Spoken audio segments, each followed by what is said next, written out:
Laughing Monkey Music Show. Toad and Glenn Phillips from Toad the West Rocket. How are you? I'm good, thank you. Good to see you. Oh, I'm glad to have you on. Been a fan of your music for, well, since I first heard the first, probably a third album, obviously. Went back in the first couple, and historically you've recorded them for such a nickel and dime, it seems like, those two albums. And they hold up, Y- production Thank you. wise. Well, they're a certain thing, right? That was us going in and basically playing the songs, live lead vocals. I think we overdubbed like a clarinet and a couple of background vocals.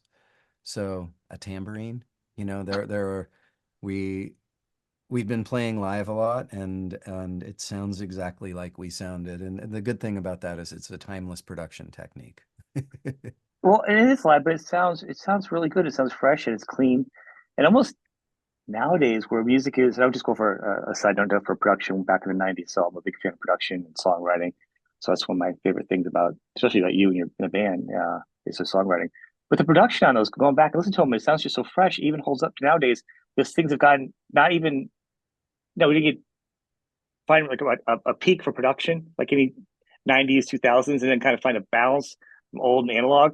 Now it's either you go way Mhm. analog or like way digital. There's never been a balance. So it feels so fresh because we're still in that Yeah, weird production area. it's a strange thing though. I think now there's also a lot of aesthetic that's very, very digital, but it's aiming for something that feels, Yeah. Amy Winehouse is, I think, a really good example of something where, there's loops, there's a lot of reference to hip hop, but at the same time it's doing this like almost swing big band thing. Mhm. Like it's um you know, and purposefully, distorting sounds, using a lot of ribbon mics, like people taking the digital technology, but then also kind of grabbing things from the analog world. I mean, when we went in and did Bread and Circus, it was like had a friend of ours needed a backup band, and he took us to Dave Vought's place, and he had a Flickinger console and an Ampex 16, 2-inch 16 track in his garage.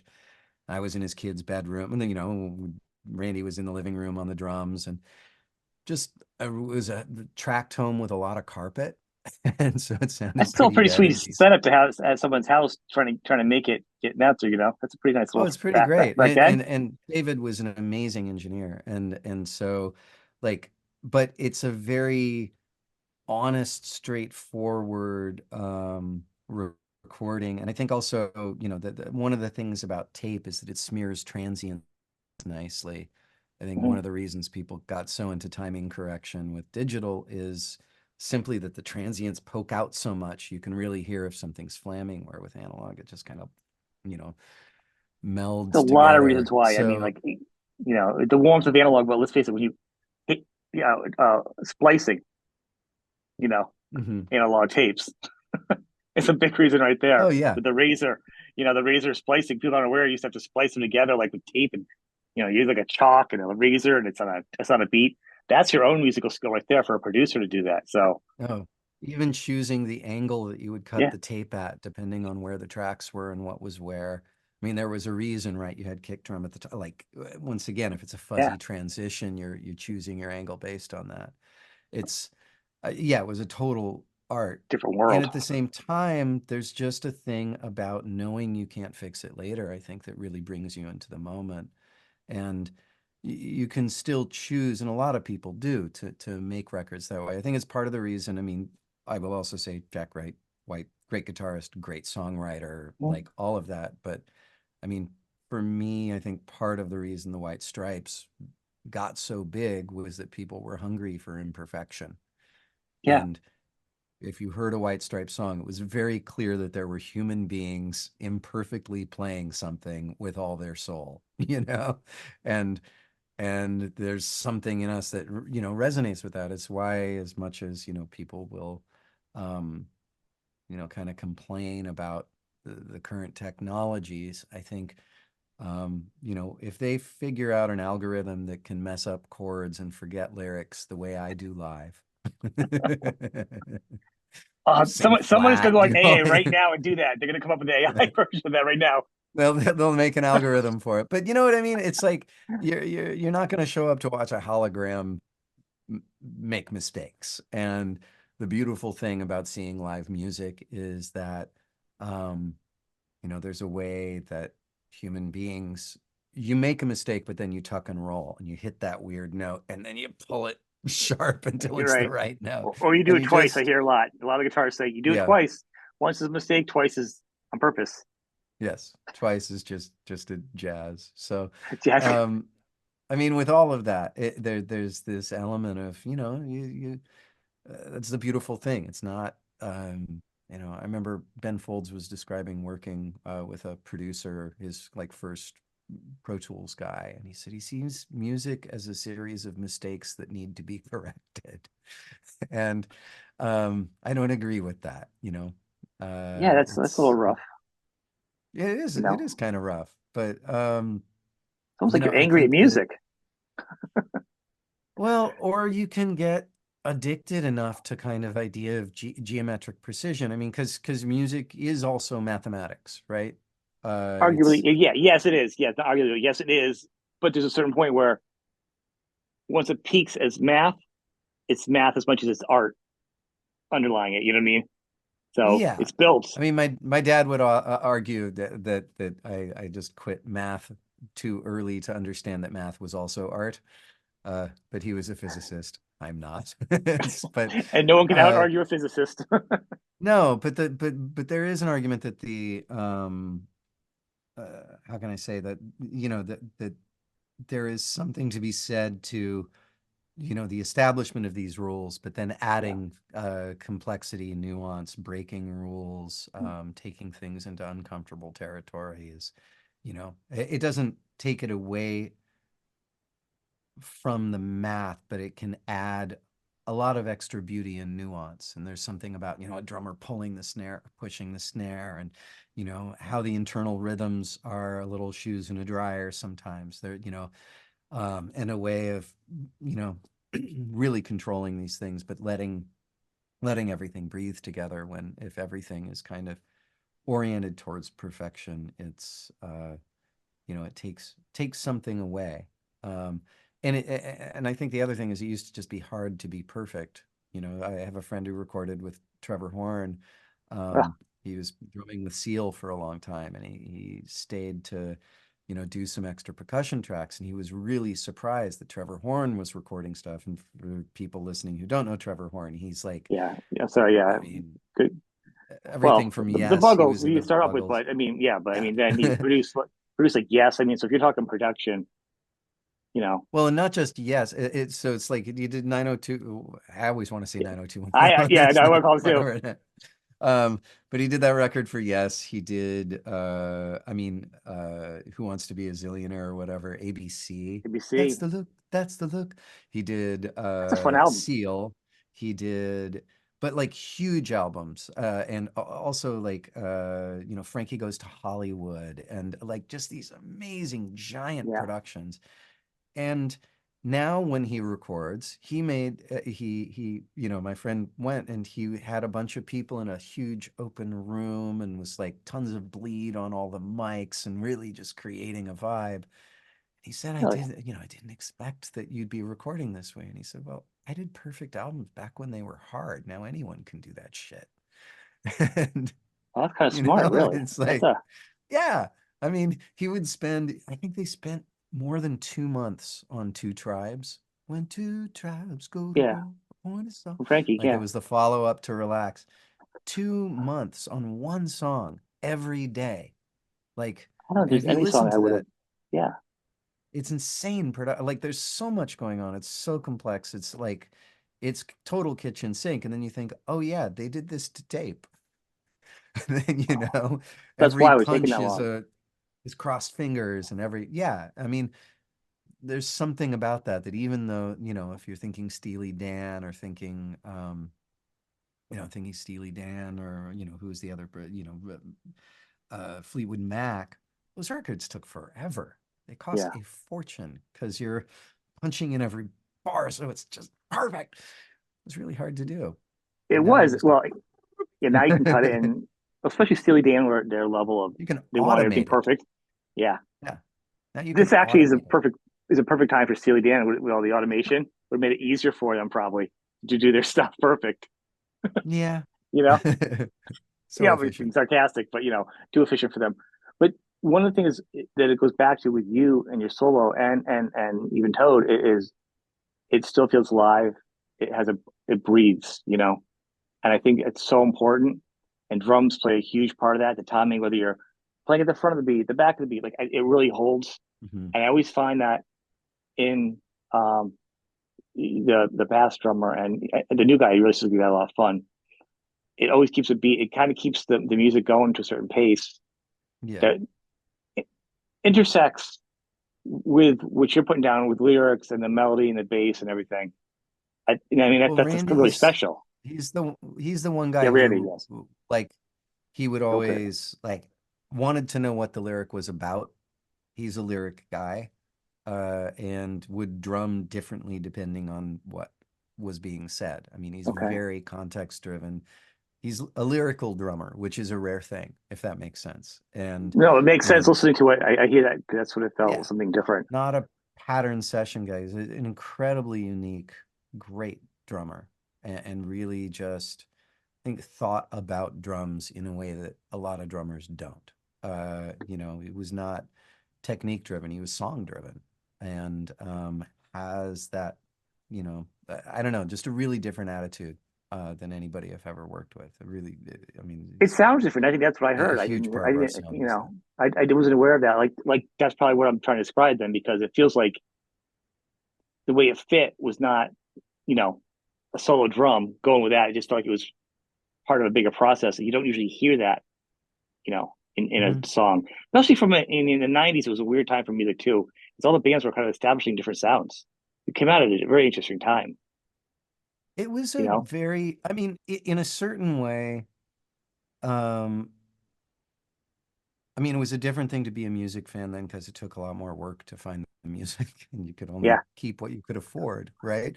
Or steal or from copy it. friends. Yeah, Now we have the entire world, streaming. but I also think the Santa Barbara scene at that time, um, when we were starting, there are those towns where, bands are really closely clustered as far as sound goes. Hmm. And, in Santa Barbara, it was the places we were playing and the bands we were playing with, there was like this ascension, which was much more like goth, Joy Division, like Yeah. um, Matt, he ran this great club called the Noise Chamber. There was a lot of punk and hard rock.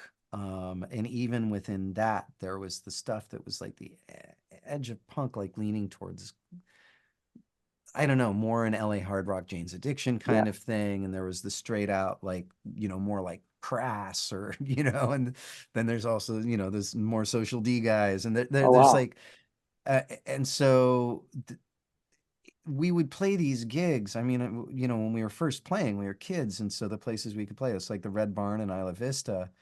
And there would be a pit going. And then we would play, and everybody would sit down cross-legged and listen. And then the next band would get up, and the pit would start again. And it Really? was there was That seems awfully such, mature. yeah, and Santa Barbara even had this reputation as like it was the friendliest pit in California. Like if you fell down at the Red Barn, people would pick you up. And I remember going to like a really early, like Freaky Styley days, Red Hot Chili Peppers concert at Yeah. UCSB.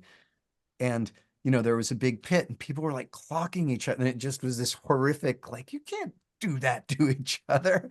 Like it Yeah. had that violence that Santa Barbara shows didn't have. Like they were, um, and it just felt like there weren't a lot of venues where the young bands could play. There were a few places where it was more cover pop bands. You had to really be that kind of a band. And we weren't. We grew up the one club we played at, he wouldn't pay ASCAP or BMI dues. So you could only play covers. I mean, only play originals. You couldn't Originals. play covers. So That's a dream for a most lot of bands bands, that spend all their time I wanting to do know, that. most bands are spending all their time doing that. Whereas we're like, oh, we got to write some new songs this week because we played there last week. And so, if we don't have new material, we're assholes. So Right. so we had to write new material. It was like a big deal for us to learn covers if we were playing a party or something. And I mean, I think we missed a lot of education that bands get in having to deep dive into so much of other Yeah. people's Like songwriting education, you material. mean like Yeah, I doing think covers? you I think, yeah. you learn a lot, and you learn to be facile in a way that we didn't. But we really learned to be ourselves. So we're like, a little more refined version of the Shags in some way. But we're but I think we managed to figure out how we sounded, and there wasn't pressure in Santa Barbara to sound like another band. And so, I mean, and you look at the bands that came out of here. I mean, there's Dishwalla and Us. There was Snot, Ugly Kid Joe. Um, That's the thing. You guys are if you so chill for back then. I Santa mean, Barbara, yeah, that's insane. you know, maybe there's Lagwagon's Ventura, but I'm gonna say I don't know Lagwagon, where but they're from. I know it's of that area, but that's but it's a crazy. it's it was a pretty broad group, and we played with the I-Rails, who later became Primitive Radio Gods. They had that standing on a corner in Yep. a Telephone booth uh or something. Telephone phone booth or some. yeah, phone Yeah. booth in the rain, I think. Yeah. But you know, I don't know. I mean, there was some crossover, but there was really a mutual support that I think might be pretty rare. Like nobody was making bank. We were all doing the thing we wanted and playing shows with each other and didn't really care. I don't know. I mean, That is such an that was, anomaly. I mean, this whole story of you and the band.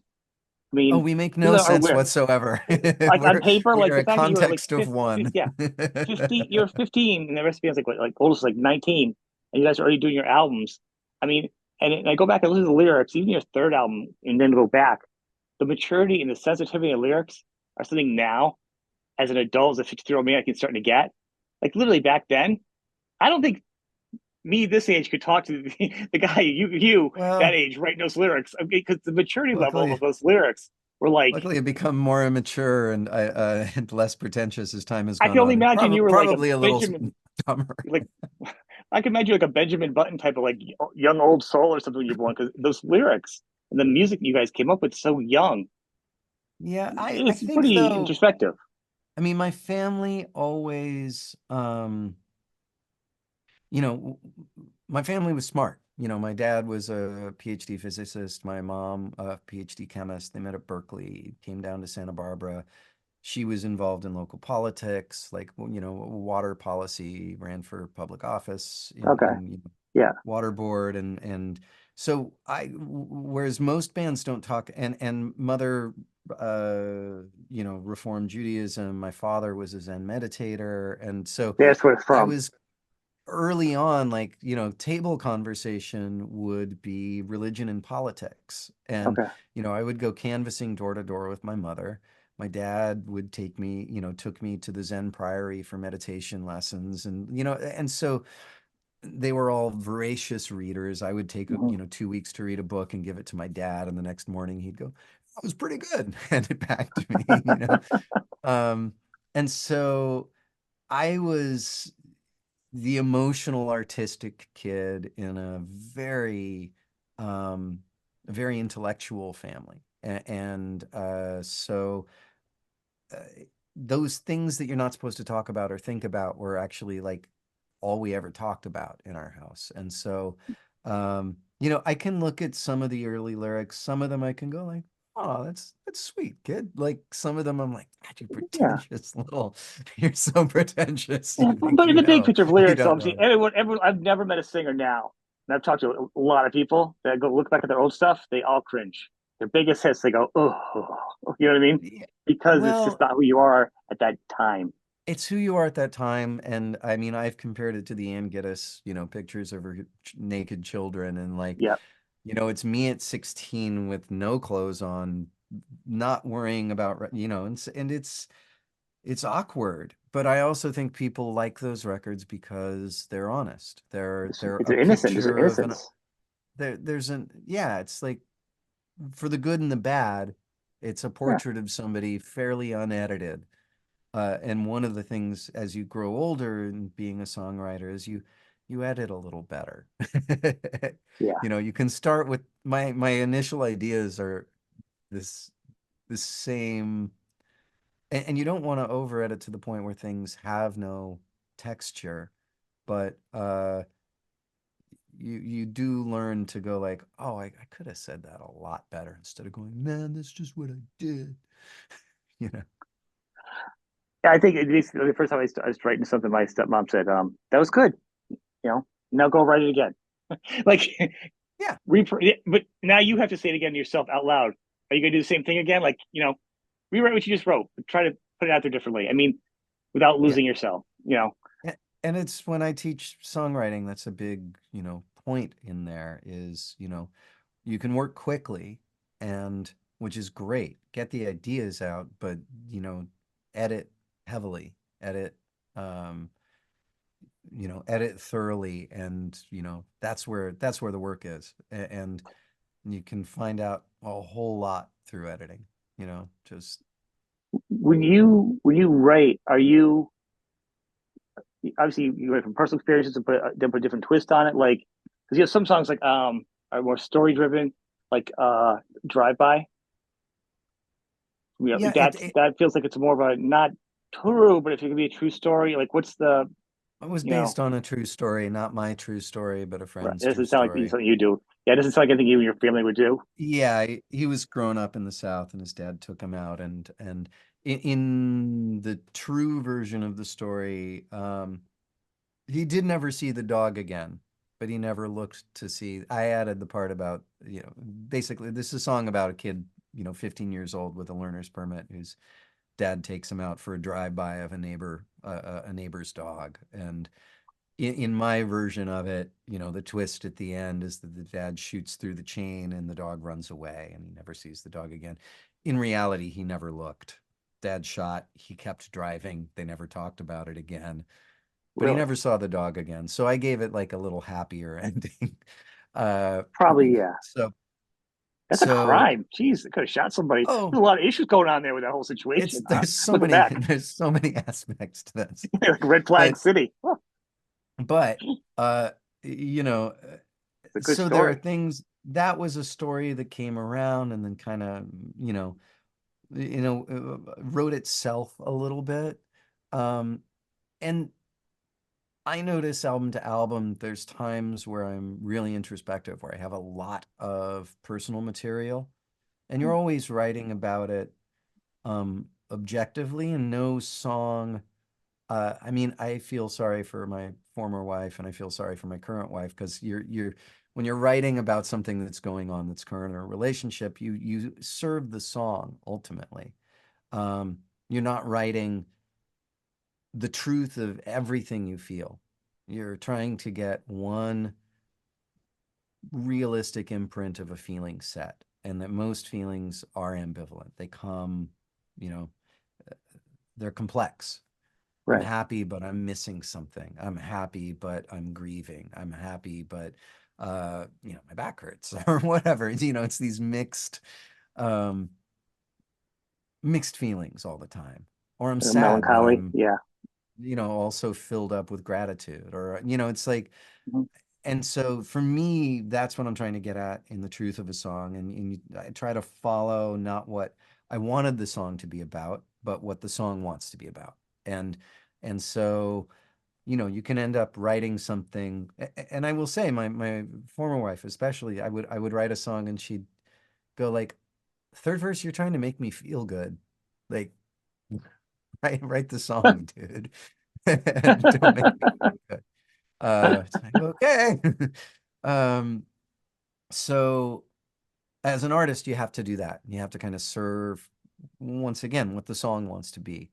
And so which can be about a set of feelings you're not proud of, or that doesn't resolve, or that doesn't give a happy ending all the time.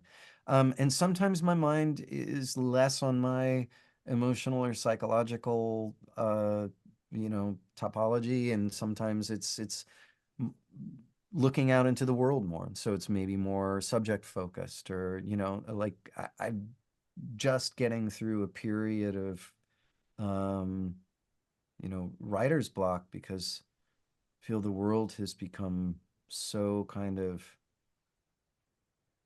I don't know, toxic to actual conversation. You get yelled at if you say something, right, to anybody at this point. It feels like. Yeah, there's a lot of yelling and finger pointing going on, and a lot of very strong opinions where I think the world is scary enough with the feeling like things are unstable, feeling like the economy is unstable, feeling like the future is very uncertain, feeling like we're worse off than our parents were. These are all true feelings, Yeah, and we can ascribe a whole lot of reasons for that, some of which are based in fact and some of which aren't. But I read somewhere on conspiracy theory that conspiracy theorists, they get the feeling right, but they insert a right, narrative that gets the facts wrong. Um, but people are really on edge, but you're dealing with contradictory realities and kind of a base where it's harder to find common ground. And I feel like I've usually prided myself on finding that common ground. And there's just this ambient frustration right now that's it made it hard for me to write. Because even the last record with Toad starting now, it was so much that moment of lockdown. Um, there was a lot in the air. And I found the farther I got from, a lot of those songs started being much more stridently about the events of the day. And I found the further I pulled back from the events of the day into things that were kind of less historically contextual, less marked by the very moment, the more true they became. And could very likely be true to somebody who, in the voting booth, I would uh, vote opposite of, you know? And I feel like um, my urge to be right or to be strident and to tell people what to think and to feel like I've worked it all out. I, you know, I don't have less conviction of the things I believe to be true, but I have less conviction of my need to convince other people of those opinions. Because it doesn't work anymore. Like meaning if you're starting on a different factual basis, right. and they're I'm an artist, so chances are I'm a liberal. But people are sick of I have a podcast, so chances are I probably so we're no, you're talking just a about white that. male. You're a white male. Oh, It's sorry. oh well played. Uh, but there's that thing of I don't think I'm going to change anybody's mind. Uh, and I'm sick of the feedback loop of feeling good about preaching to the converted and in the meantime pissing off a whole lot of other people. And I kind of feel like functionally, if I can find more universality and common ground, I can do more good. And that any headway I've made, like, with my friends who are more right wing or let's say anti-vax, if I come at them and call them an idiot, they're gonna stop listening to me and be pissed off. And I love my friends more than this moment of cognitive dissonance. Right. And so if I have a respectful conversation and I listen to how they feel and I hear them and I can respect where they're coming from and what they've lost that brought them into that, um, then there's the beginnings of a conversation. And then we can talk about preprints and we can talk about scientific integrity and we can talk about Right. informational sources and why I would tend to, you know, if you're bringing Yeah. as your scientific proof a single preprint as opposed to the 100 peer-reviewed papers that prove that, like that, and we can agree. Well, at some point, like you're having to believe in a world where hundreds of thousands of doctors are lying to you, and this one That's a guy problem. who's also selling a miracle cure, uh, you're trusting that guy.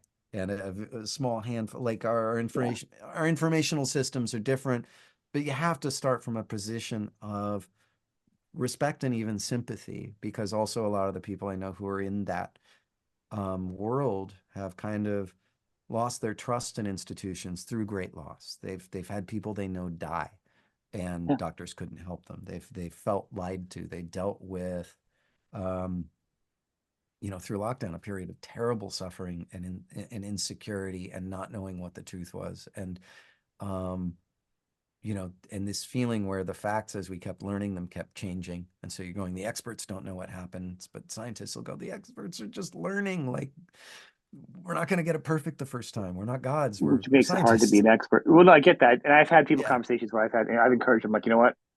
First of all, like to keep zero clear of anything like any names. I'll say like we can have a discussion, and how do we meet in the middle? How'd you get there? How are you here? And what can we do?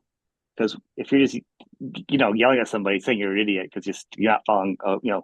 common sense, well, their arms are like this, and it's over for everybody. And that's Yeah. But if you have a discussion, why do you feel that way? Well, here's why I feel this way. Let's start talking. Yeah. So if you can encourage a discussion with people, the first thing you can do, get everyone at the same table because no one's even at the same table, you Yeah. know, You, to you, talk about you those. have to start, you have to start with respect and common ground even, and being able to simply hear, uh, what people's concerns on and fears are, and understand that those are absolutely legitimate. But And, as an you know, artist, though, don't you think your audience is you kind of have your audience already, and it's going to bleed off from other people that are fans to other yeah, fans and and I'm not relatives. I going to mean, stop talking about, I guess, I mean, this is more, this has taken up too much of my thinking over the last few years, and I don't know how to write about that deeply. Um, so, you just wipe it like once a again, computer. Just in wipe the my own drive. world, I know I gotta erase Reddit. That's the You just first gotta. thing. Oh God, don't do that. Don't go there all the time. You go. A Doom phrase in my house is scroll. my kids will be like, "So I was in the Reddit rabbit hole."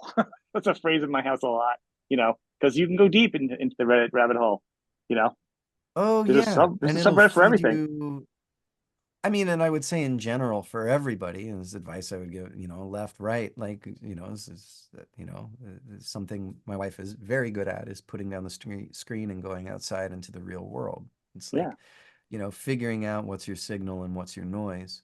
And I've been trying to like understand signal versus noise. And I don't know if I can. It's like I keep coming back to like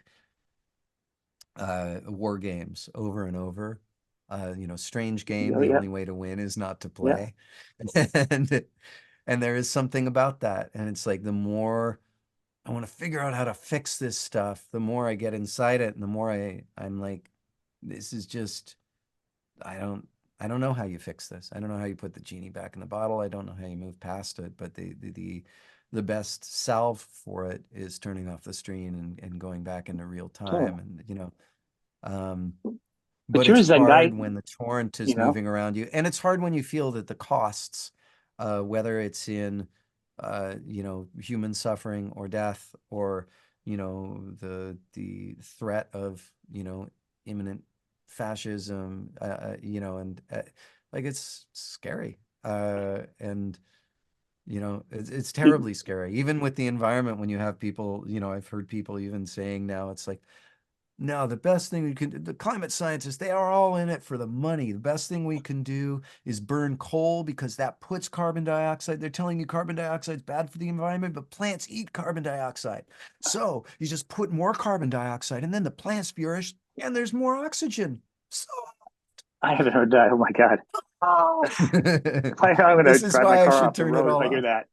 You No, I should. I don't know know, where you're but listening. But what about being a Buddhist? that's Like, kind of the where we story. are in this incredibly contrarian thing where everything you know, and that is how people sell everything from diet to philosophy to masculinity to politics to, you know, is contrarian. Everything you've known is wrong. But guess what? I'm going to let you in on a secret. There's a Yeah. big grift right now.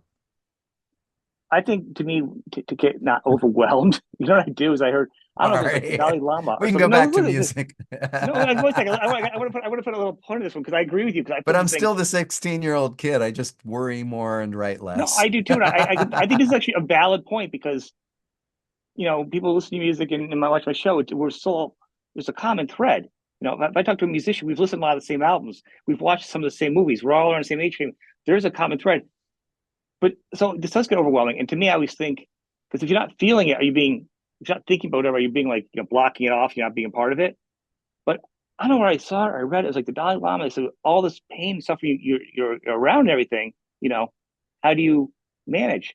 But like you can know it and be aware of it, but you don't have to feel it. You don't have to wear it. You know what I mean? You have to Yeah. still live. There's a balance, and it's probably the worst paraphrasing of anything the Dalai Lama has ever done. Right there, you guys got it right But now. There could be a there's subreddit on also that right truth. now, Yeah. but you know what I'm saying? Well, the human mind, I don't think we did not evolve um to be so non-localized. Right. And I think it strains our imaginations and it strains our compassion to be so aware of so much happening everywhere, good, bad, interesting, whatever. We're on information overload with things that we can't really affect directly. Like even original newspapers were more designed for people who were, say, expecting spices from the East. And they needed to know if there were wars, pirates, Right. disturbances, which would affect the arrival, it should happen sometime in the next few weeks or months of what they depended on their business for. Like you needed to know about these things for, it was mostly for tradesmen, right? People doing some kind of international trade at a time when there was no international communication, or at least very slow international And communication. now we're here. We So, go everything. Too much of anything is bad. Too much chocolate's bad. Too many yeah, ladybugs is horrifying. Like one ladybug's beautiful. Too much of anything. So too much communications oh, too is many too ladybugs is much, terrifying. isn't it? I've always believed that one. Like I was somewhere the other day, and I said they're beautiful, and that's the counter at this garden store. And I'm like, "What's that?" They're like, "Oh, it's a container of ladybugs for your garden." And I looked at it, I'm like, "That's just freaky." It's so. Point is, too much One of my beauty is friends, just too Chris much. Ritchie, yes, Chris Ritchie, Kim Ritchie, great singer-songwriter, she used to have a place at Natchez Trace, outside of Nashville, and she walked into her cabin after a tour one day and walked into a giant ladybug orgy where her entire ceiling and walls were coated in thousands and thousands of Oh my God, writhing ladybugs. that is a nightmare. That's a horror film. Creepy. Yeah, it kind of changed ladybugs for her. See, I can't even take a small handful. So that's I think what it is. But it's important though, but you are very sensitive, you're very emotive. And I think like literally the first time I heard your lyrics, I'm like, what are like for somebody so in touch, I'm like his parents must be like both be like the best psychiatrists and talk about emotions or something. For someone to be so hip No, now, I get why all the background now, seriously, but you being as open and caring and seeing everything as you do, it reflects and it's like a radar where or satellite rather, and it shoots it off to other people that can relate mhm. and process it. So there is a Yeah. positive to what you're doing, like that. Oh, I believe so. If I didn't think it were useful, I wouldn't do it. And I mean, music has saved me a million times in a million different ways, and um, Yeah, once again, I hope that what I do um fulfills some function for other people in the same way it fulfills that function for me. That it's you haven't changed. It's gotten better. I think anytime people your soul album, even your newest one is fantastic. And that was even thank you. 2019, I think, was it? It's so solid. It's beautiful. Mhm. It's very, it feels like comfort food is what it feels like to me. That album is just something Hmm. very, you put it on, it just feels good. It's you know what I mean? Each of your albums are different, but to me, that one just feels like a warm blanket to Yeah. me. It just feels Which kind of. one are you I'm talking about wondering your which last one album. You is the just said, one? your newest album. Oh, I'm talking about oh your yeah, newest that solo was album. 2022, I think. 22, 2022. I'm 23. sorry, I'm to my dates Oh, aren't the it's okay. I best. recorded it after lockdown. Everything is pre or post. Well, Uh, we did the those Toad those album three during years, lockdown. the 3 years of the apocalypse, I don't count those years anymore. It's just It's it's a a blur. strange time. It's a strange timeline. But Yes, your newest album, that one to but me, yeah, compared to your other ones, are just that one. Is fantastic to me for that it was a reason. lot of fun. I mean, that one, even the songs were all from a songwriting game. It wasn't like I'd gone through some major, it was like I'd written a bunch of songs to a title as part of like a songwriting game with Matt the Electrician and a bunch of other Yeah, singer-songwriters. And I kind of discovered in retrospect that it's like, oh, I wrote a love album. I like this chronicles in certain ways like me coming out yeah. of my post-divorce period and reopening, meeting my wife, meeting, like allowing my heart to like open up to somebody again and get vulnerable and um and it's a fun album, even the recording of it. Just Mm. uh, I, I'm gonna make a very different album for my next album, but that album, I just decided I'd made a couple of records that were like, much more small, acoustic, kind of live in studio, just thinking, well, I'm gonna tour solo acoustic, and so um, I may as, I should make a record that will translate well to a solo acoustic tour. It should reflect what I'm going to sound Right. like by me because I can't afford to tour with a band. So, and this one I was like, well, screw it. I'm going to throw in everything. I'm going to have all the fun and make all the noises. And so, we had this short, it was like 10 days Yeah. or something, like tracking and lead vocals and overdubs.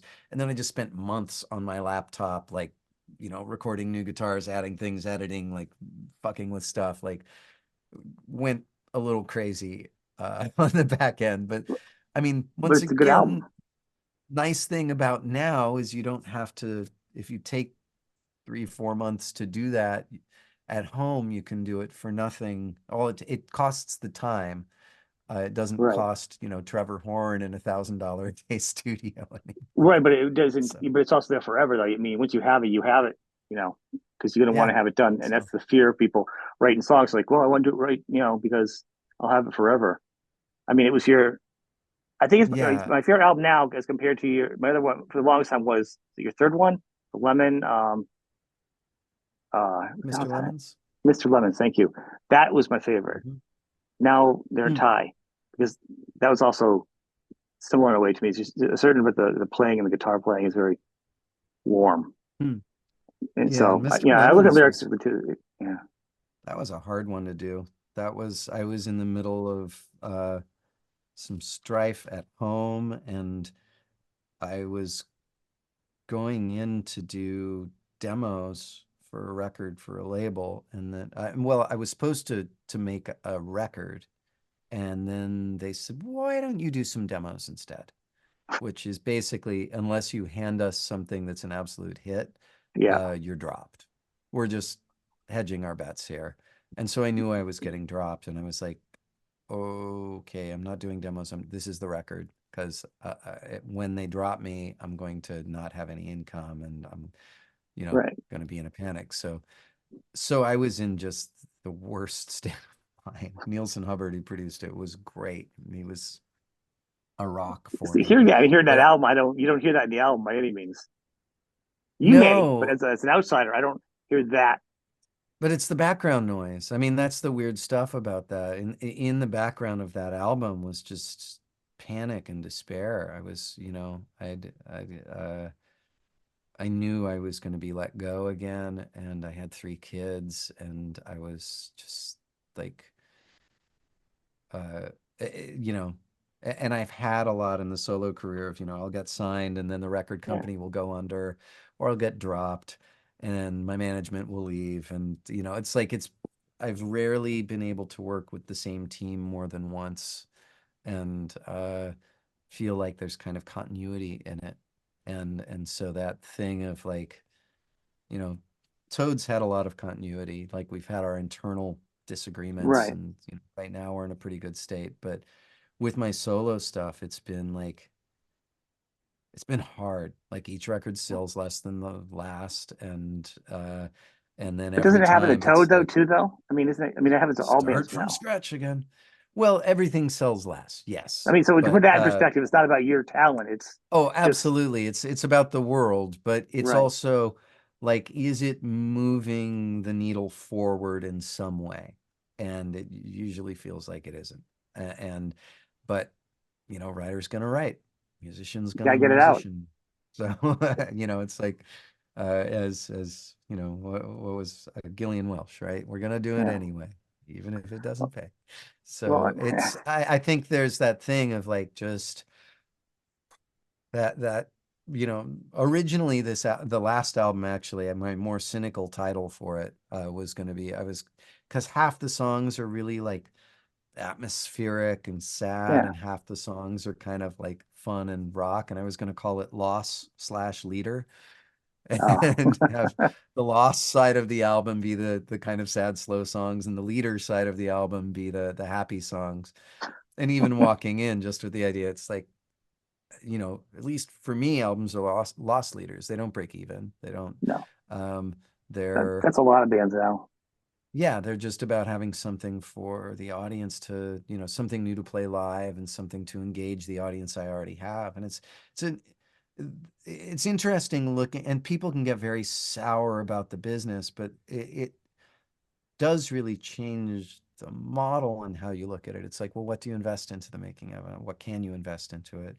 And how optimistic do you want to be about luck happening, of a placement or some cultural thing or film, film use, this, that.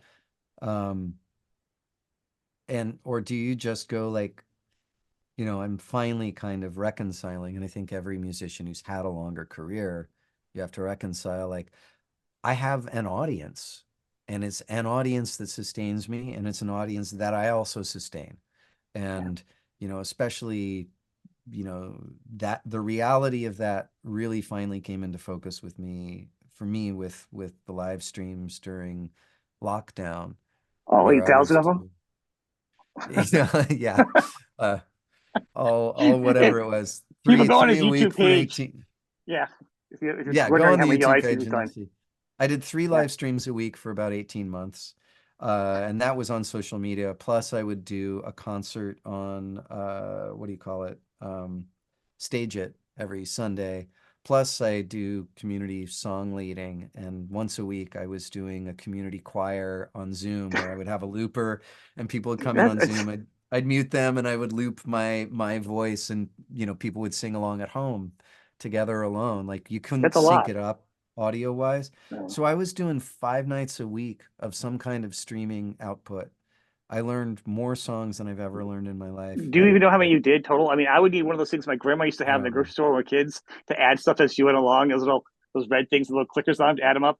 I would need to do that, Yeah. like scroll through and look at your videos Like to keep probably track of. 300.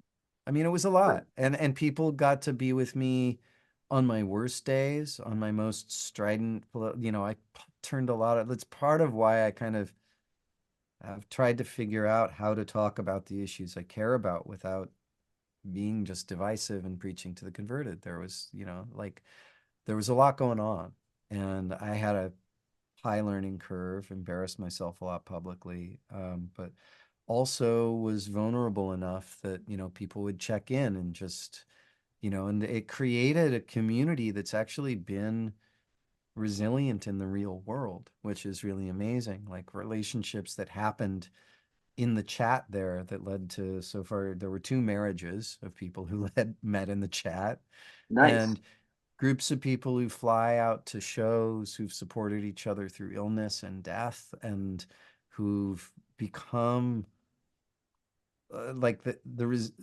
an actual community, which is really amazing, or a set of communities that kind of emerged through there. Um, and so that part is really inspiring to me, and that idea of the reciprocity, there's the thing it does, for me in my heart, and reaching out and knowing that I want it to have that effect on people. And so, once again, that intimacy of going, okay, there is an audience, there are people for whom this is important. And it's not, uh, the astronomical numbers that enable me to play the Megadome with the band of my choosing, but it enables me um, to live and to thrive, and and have a room with instruments in it, which is, a real, it'd be better if it was soundproof, but hey, that's asking a lot. It's like, and comparing to how little, it's like I have a really good life, and I'm a lucky person, and I don't have a lot of non-self-inflicted suffering. And uh, that's incredibly lucky.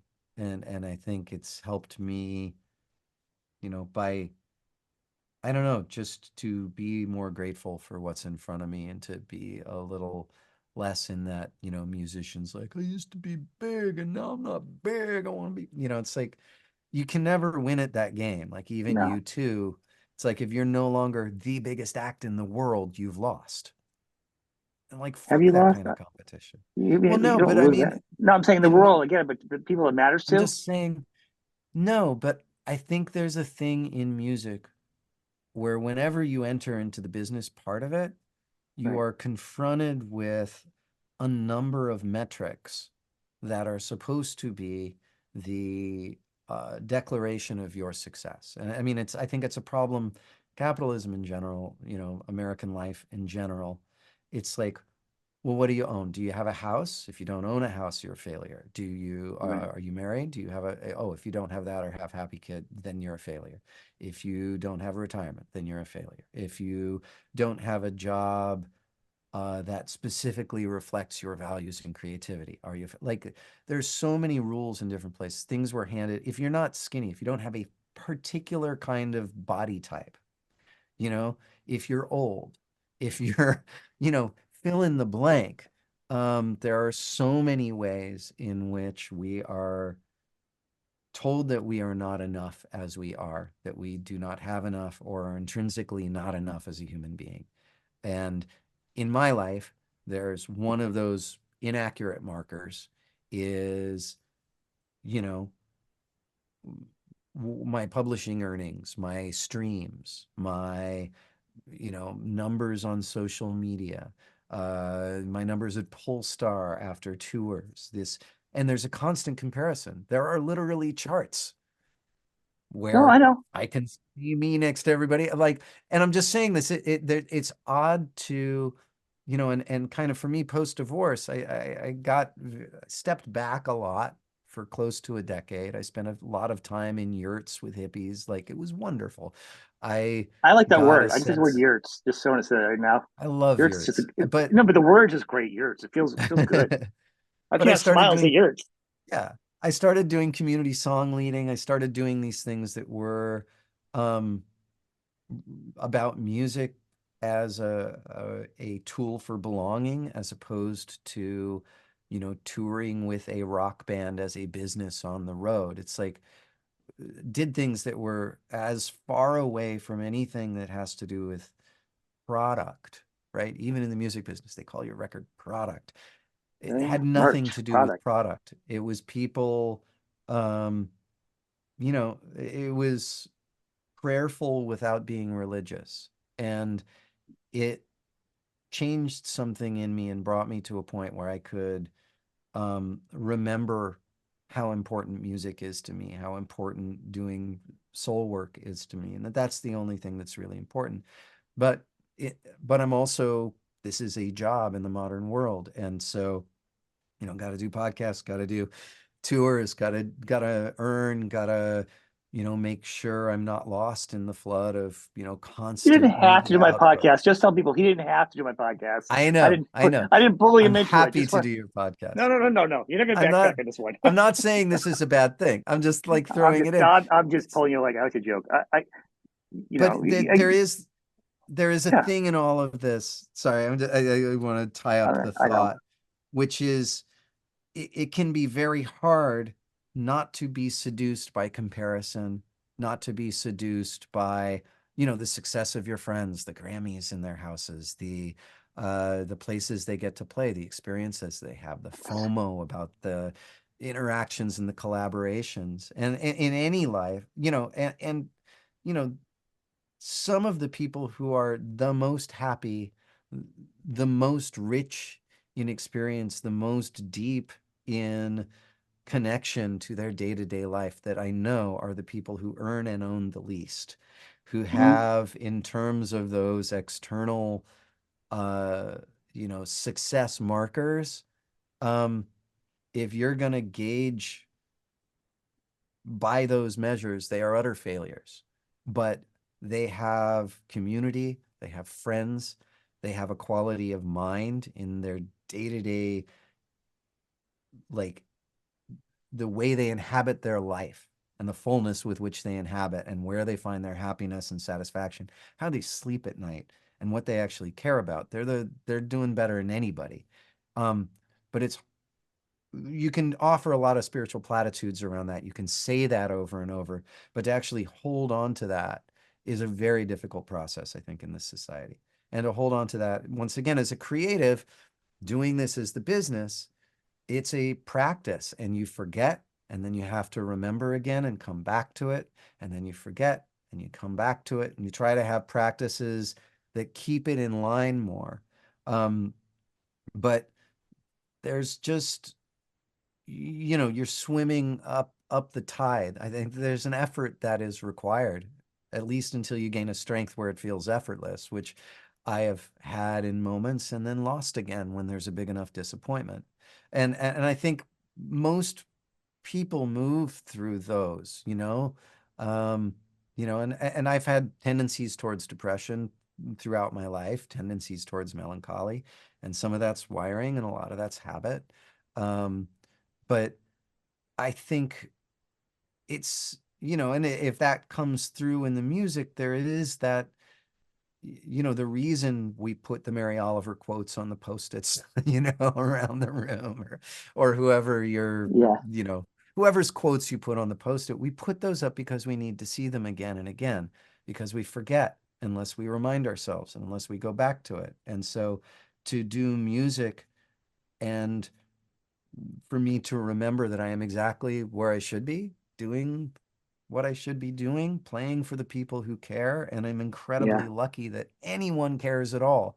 Because, in doing stuff like community choir, there's also a part of music that's like, you should sing no matter what. If you want to sing, like, fuck anybody who told you you have a bad voice. You may not sing on a stage with a spotlight, but you have every right to sing, and sing loudly and sing proudly and sing as badly as you do, and love doing it. Like, you should right. do what you love. You should follow your heart in that way. Don't expect necessarily that the world will come to it and reward it, but do it. Do it for you. And then it's going to mean so much more, and you'll have all the joy in the world through it. Like, and so reminding myself about all of those things, it's important to keep doing, because I notice, whether it's because of my habits or my neurological makeup or psychological history, um, I lose that ground pretty quickly if I'm not vigilant. And it makes it important for me to talk about it, to think about it, and to reflect on it. Because if I don't, I get lost in, once again, comparisons and going, why didn't I have a hit in the last one? It's like, which doesn't matter at all, you know? I think it's definitely perspective. I think like I have high functioning autism, so depression goes kind of comorbid. Yeah, What a horrible way to comorbid. Isn't that the worst side comorbidity. game for It's a great, what a great word. yeah, that's a side. That's the ride or die of it is the comorbidity is that name. But to me, I've always thought I would say it's outwardly my motto has always grown to be you think you stink. Very simple. If you You overthink think it, you stink. Yeah, the more it's ridiculous. It makes you first off makes you laugh, right? And then the second thing yeah. is it's just everything's ridiculous. And the more you think about it, you got to pull yourself out of it.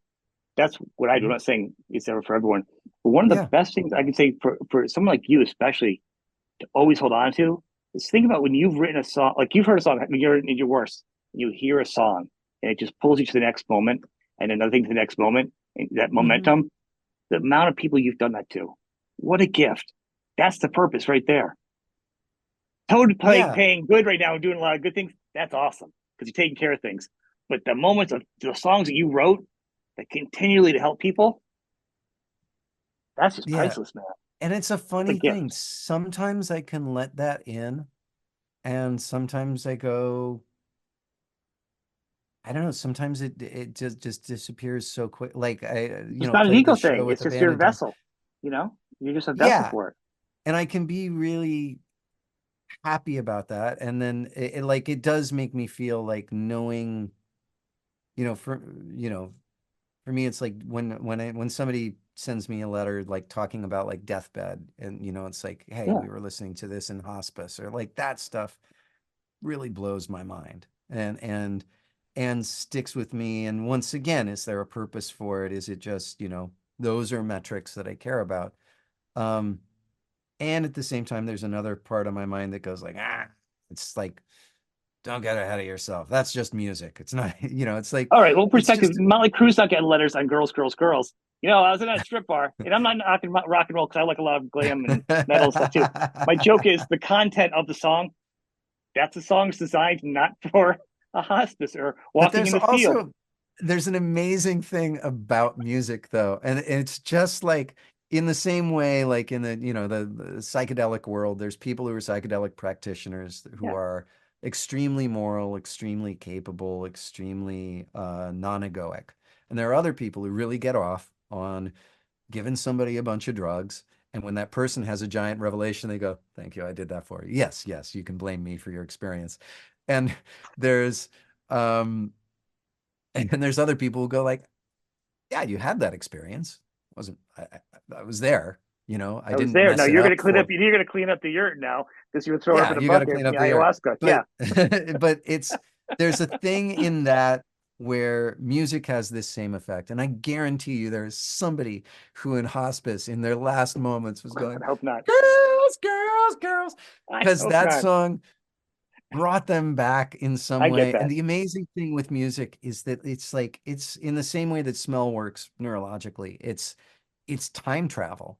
And it can even take you to a really difficult place, a place where there was like trauma, complexity, and happiness. You can hear the song that was your worst breakup ever, Yeah. like your worst disappointment, and you play that song again and you go, oh, like Oh, it you son of a. actually, Yeah, yeah. Feel it. instead of getting mad at the other person or whatever, you go like, oh God, you like can even look at yourself with compassion and be back in that pain in a while, but with some kind of remove that allows you to just love your past self and even love the person who you were in that pain with and just go like, oh God, that was so painful for everybody. Oh, Yeah. humans, like God, I love them. Like, and But and that. and Yeah. the way music works on memory is so beautiful that way. So even girls, girls, girls, like I there's, do know it's not a perfect theory, but it's an example of if someone's having a sad day, the lyrics of your stuff's going to pull you through on a more cerebral level of a yeah, relatability. Is kind of but what I'm we don't saying. always It's a need gift. cerebral. I played You this know, this show recently, this private show, and there was one of the hosts having some kind of degenerative medical issues, and um there were other people in the audience with cancer. There were like people were going through stuff, and and this group of friends who'd gone through a lot together, and I was hitting some of the more songs like Grief and Praise, or like it some sounds of like the the like saddest more concert ever to me. Oh my God, I'm getting bummed. heart-wrenching, and people were just Oh, a lot of tears, a lot of weeping, and I was like, oh, God, I gotta turn this ship around. I don't want it to be pity part. Like, I get, yeah, I do. Another thing I do on the side now is you know, got really interested in grief work, grief ceremony work. People who've had bereavement, and you know, and and this idea that, all grief comes out of love, right? You love something, you yeah. don't want it to change, and it changes, it moves away, it dies, it gets like you want it to be as it was. And like you don't grieve what you don't love. And so Okay, once you get past the pain of loss, like yeah, what's underneath it is a wellspring of love. And uh and the anyway, that's all other work. But so I have this thing when a crowd is like crying, I'm like kind of into it. I'm like, this is good, we're shaking it up, we're moving forward. But it yeah. got to the point where I was like, okay, this is just cruelty at this point. And so of all things, it was like, what's the happiest song I know? And I'm like, Three Little Birds, Bob Marley. Yeah. And I got to the chorus, and I did this. It was kind of slow. I hadn't planned on it, but it was just like kind of slow finger picking non-reggae version of it. And I got to the chorus, don't worry, and just looked, and this woman right in front of me just completely lost her shit, ugly crying. It was so beautiful. And like when the It's so chorus was beautiful. don't worry Oh, about a yeah. thing, it was like it was just unplugging everybody. Like it was so much. And something about that also broke the mood. Like everybody, instead of like squirting out their tears and then trying to get it together, there was something about that song, don't worry about a thing. Every little thing's going to be all right. That just let the waterworks fly. That felt like it, like whatever part of us that's resisting grief, like everybody just got to go straight through it and hit the other side, and That the is rest of bananas. That the is like so but heavy. this is also how grief works. Like when you're I dealing know, with but to people have who an have audience grief. like that, it's like who was your opening Oh, act, Dr. Kevorkian? I mean, like you were just like, you know what I'm saying? it was Like a great night. It was a great night, but like it probably was very that's the right? kind of stuff that I just love. And that in the context of a rock concert, you don't get to do much. In a folk solo acoustic thing, you can reach in a little more. And I always feel like, you know, if I do see somebody crying, like that means it's working. That means somebody's getting through somewhere. And I mean, once again, I also do in grief work, you get to be with people who, on like a 5 day grief retreat, right? The first few days are just tears and sadness and people telling their stories. And by the end of it, it's a party. It's like people who forgot how to feel joy remember how to feel joy. And it's not like they don't go back home and get sad again, but they remember that they can still access it. And they The remember, like, touchstone. why am I grieving my mother, my brother, my child? It's like because you loved him more than anything. Like, and that's the gift of being alive, right? You get to break through the pain of the grief and get into the love, the joy, reconnect with that. And that the next time you have that wave that takes you down, you're a little closer to the surface.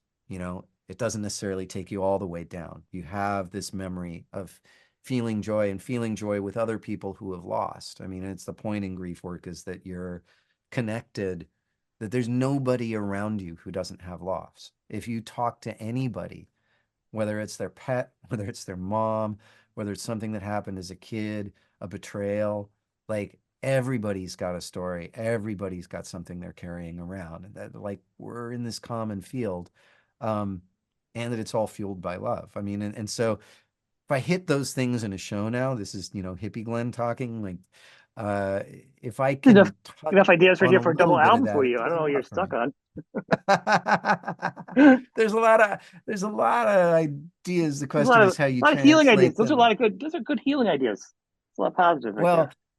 I want to make a very kind of mellow, quiet solo record without a lot of no rock on it.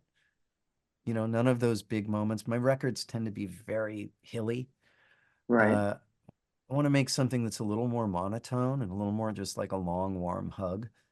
And then, working on a Toad album as well. And that album can have all the hills and the voices and you know, and have that be, a little more uplifting. So you can kind of hopefully choose like to want to just like But drive we have around and different feel moods. good or do I Yeah. want to cry for a few hours? Yeah. While being I hugged. I think it's gonna be good. I think, but I like that about your album. I like the dynamics on them, and I do. And I think that the fact that you're writing for on the last Toad album is fantastic. I think is it Transient Whales, Hmm. probably one of the like one of my favorite songs you've ever written. You guys have ever written. That's one of the most beautiful songs. Oh, thank you.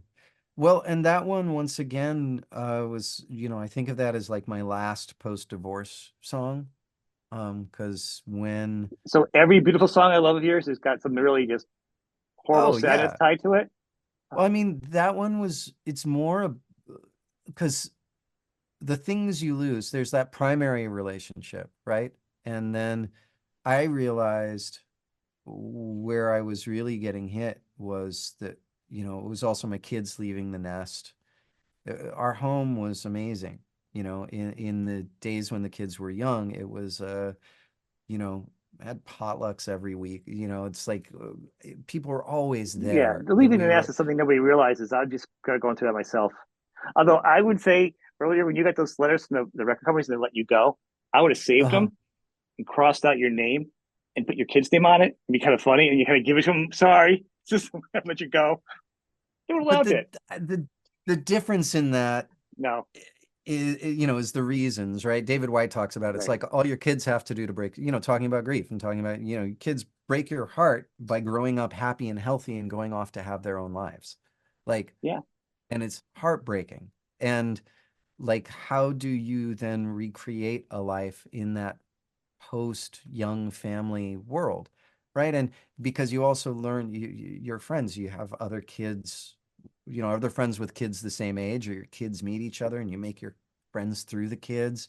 You're all depending on each other all the time. Like that's what community is about. And we have a kind of society where if you don't actively have kids of your own or relatives in town, you're probably never seeing kids. You know, you're in the adult world now. And so you got to do adult things. And I think we're given meaning by caring for others. We're given meaning by who we are obligated to. And when those obligations go, like I feel like as much as I had my career up and downs and whatever, when my kids were young, I would get home from tour and I knew my job. My job was self-evident.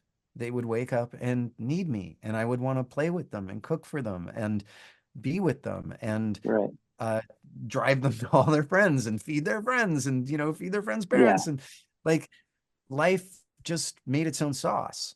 And then when you're kind of in that more isolated older thing, you got to do it yourself. I mean, it's like I have friends, or if they're working remotely or in an office, it's like that whole dating apps and trying to find a partner Yeah. because you don't encounter anyone day to day. Um, it's difficult stuff. And so for me, like Transient Whales is about that transition from family life into, whatever comes next. And uh that idea, all we have is each other and the songs we share, right? It's like it's a different kind of knitting together of community as you get older. And so yeah, I can't wait for grandkids. They're not gonna be able I to have compete with one, me. so it's they're tiring. It's tiring. I had my kids early, so like I said, my youngest is 20 and my oldest is 24, so I already have a grandkid. Mhm. And one That's kid just left amazing. off to travel. She's traveling, air travel and stuff, and just out of the house. So that's kind of a new thing for me to get used to. The text. Yeah. I think we text more now than we did when she was in Hmm. the house. So I almost feel like we're Yeah. almost closer on some level. It's a new thing. It's a new dynamic, but it's a different sadness. I feel like I'm like, oh, so winded. It is a Oh new yeah. world you don't think about, and you got to reestablish who you are again because you know Hmm. your kids make you better. I think my kids made me a better person. So then when they're gone Absolutely. again, I'm like, oh, where's that better They person go? still Where's make that? me a better. Well, you know what I'm saying, though. But But they really yeah, challenge you to get past all your crap, your hopefully. superficial stuff. Hopefully. You know, I do want to say this has been fantastic. I think it's been a really good talk. Actually, probably needed this talk myself. You know, Oh, um, well, but, this is thank you. fantastic. I do. Yeah, no, you are a great lyricist and a good singer and talented musician. So I mean, this is kind of the part of talking to somebody you listen to musically. It's like I can play your albums, whatever, I'm saying. And I think a lot of Yeah. fans will like listening to it. It's like to hear these are kind of talks like to have actually just real, it's kind of how it goes. And of course, we'll point every back is support the album, support. He has his own website. The link will be underneath here for the website for Glenn's website, and I'll put one for Toad. You know, but really go and check out the album and go also subscribe to his YouTube page, please. He needs a couple of subscribers there. His albums are on there streaming, and it helps him out too because once you hit 1,000 subscribers, YouTube will actually have to start paying you. You sign up for it, and then Oh, your hits will start paying you, and your songwriting credits should be paying you anyhow for streaming off of YouTube to begin with. So you can kind of double dip yeah. there. So people help him get to a This is one thousand of subscribers. those like things underneath it that I have to do when I do the live streams. None of it's monetizable. Uh, because even my own songs, it's like I get flagged. It's like you played all I want. We cannot monetize this live stream for playing I've shit I heard that. wrote. That is Right. crazy. It's great. I don't. Or the publishers, I think we may have fixed it with my solo stuff, but it would do that too. It's like, nope, you played your own song. Like since you have a publisher, somebody's Yeah. administrating it. Like, I hope they can collect. I hope somebody like Someone's taking money. it's Someone's trying to make it somewhere. I funny get though. that. People are like, oh my god, you must have had. Because I said like 25,000. Now like 20,000 subscribers, right? Fantastic. Hmm. Because I don't have an album or anything. They're like, you must be making regular money off of it. I'm like, I'm not making anything on it. I'm not even making money off it. I didn't want to mess around with it. My love of music and promoting the artists I love, the full labor of love. Hmm. Then you get into all this stuff with the money and the ASCAP and stuff. I'm like, I just It's want people weird. to love music. That's the Yeah. goal. Celebrate it. And an audience capture, I mean, in the podcast world, I think that especially with people who are doing like really frequent output, right? Like every week to, every day. And if you have to pretend to be an expert on something every day or find a new, more stimulating guest to have every day, you're gonna start tearing apart credulity, you know? There's a And depression and a burnout that you get that, or people depression, talking about you burnout, that you're and that nice to. everything's, you're always looking how many subscribers, how many likes, did people respond more to that? Oh, I got to do more content that way. And it means you're suddenly following this kind of beast of engagement instead of Exactly why I actually, didn't do it too. yeah, In the beginning, it's a I said good I was thing. afraid. Well, 'cause I know I would. I'm a autism. I always go for whatever. It's a challenge. So to me, that's not the challenge I wanted to fall into the trap of. So to me, if I'm Yeah. wanting views, it's because that artist got that many views. Watching them, an article on a medical on a music site, or people going to their site buying their merch. That's why I started a certain thing. So those views to me mean more in a way where it's going Hmm. because it's purely about that artist. So the success on that is success for the artist. That's why my Yeah. name's not on the show. That's why, it's just very, you know, I have nothing to plug. I have nothing to sell. Yeah. Pay for Zoom every month myself. That's why I have no motivation to worry about that stuff. It's a really good position to be in because once again, otherwise, it, yeah, it's such a strange thing, even about, looking at media to consume. Do you know Sean Carroll at all? No. It sounds really Mindscape. familiar, actually. I can't understand half of what he talks about. Um, but he's a, theoretical physicist who has scientists on to talk, and it's just that thing of him being able to say what he knows, what he doesn't, what he understands, what he doesn't, what requires a mathematical background and what doesn't require a mathematical background, and why metaphors about physics in particular fall short when they fail to include mathematics, because you can have two very different incomplete metaphors that are Right. non-mathematical, but from people who both agree on the mathematics. And it's so good to hear somebody in the podcast world uh, express their own limitations of their scope of knowledge while talking about complex subjects and not pretending, Be not just pretentious. going, wow, that's amazing. Not Brett Weinsteining it, you know. See, I don't even have to do complex things to not know what I'm talking about. That's the Yeah, gift with me. I don't know me a too. lot. And That's I why am I do it. fairly clear that I talk a lot and I've thought a lot about a lot of things and made up a ton of shit that could all be wrong. But I think there's also that attitude, once again, coming from scientists, you know, dad being a physicist again. What I love about science is that it always questions itself. It doesn't seek to prove what it already knows or wants to be. It seeks to discover the truth by testing a theory and testing it over and over again. And if it's disproved, getting to ask why and ask more questions. And there's a like a curiosity and a fascination in that Mhm. where you don't have to be right. You have to be inquisitive. You have to be um, you know, what would the word be? You know, you have to pay attention to your details. You have to be meticulous, I guess is the word, and thorough, but you don't always have to be right. One of the worst human failings in science is that negative results are not well rewarded. If you get a positive, shiny result, Right. everybody goes, "Oh my God, you discovered this." But if you find out something doesn't work, you don't get a parade. You just save a lot of other scientists a lot of trouble. Or people And, complain about you, or they get mad at you because you changed the world on them. yeah, but it's Yeah. harder to get published. But but I like that attitude in general of like you can think about a lot of things, but be willing to be proven wrong and be willing to have humility walking, and you can say what your experience is, and you can have a lot of questions, but yeah, it's good to not think you know absolutely, and it's um, interesting to watch those without expertise have such deep, deep seated assurances of what is actually true. Well, that's why it's interesting to hear this from you, and I mean, about music or whatever, my opinion stuff. But for the most part, I'm the vessel to hear. You know what I mean? Because I don't know squat. This shows like when you go when you're younger, you used to, remember those specials on TV? You see an artist and you're like, I don't really like the artist, Yeah, but then you watch the special and you're like, I don't really, I can at least they're relate pretty to the music cool. more better, but I think they're a good person. That's my kind of goal. Just like you know what I mean? Like you watch and you're Yeah. like, I don't know much about that person because I try doing different types of styles of music that I do enjoy, but I want somebody to be like, yeah, I didn't know, someone new will be listening to you go, I Mhm. didn't know that about him. You know what I mean? That really Yeah. hit me a spot. That's what the goal is.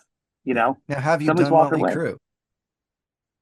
I've done one of the guys that was in Molly Crew. Yeah, actually, yeah. Nice.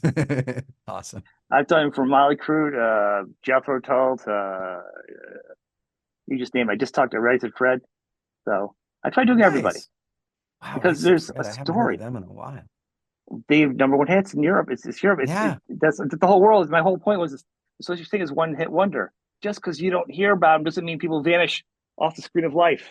Yeah. There's so much that they're doing in their world. Maybe something I don't listen to every day, Yeah. and they're fun. I get to make some low hanging fruit jokes. Get to some jokes and stuff, and they talk about how they were blocked and things. And everybody has their own challenges, and I think there's almost a human fabric Yeah.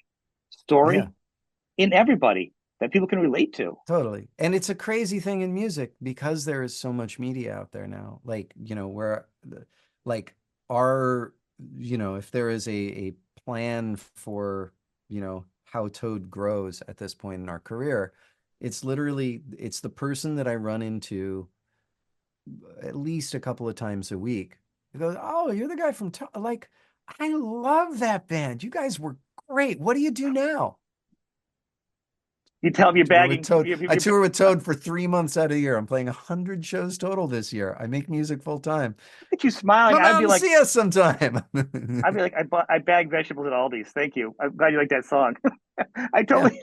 Yeah, I'm glad you had a good attitude about it. I'd be like, yeah, I'm not. No, but that's part of the thing is like there's just so much out there now. And our job is getting that person who goes like, "I love you guys. What do you do now?" And it's Get like back in front of them again. we keep we're still making music. Actually, I think we're better than we ever were. We're sounding great. We're getting Yeah. along better. We're in a great state right now as a band. Last And album, last album was fantastic. I'm come not just check saying us that. out, you know? And Thank you. honestly, see, with my shows, I don't put people on to say nice things about people if I'm not getting paid.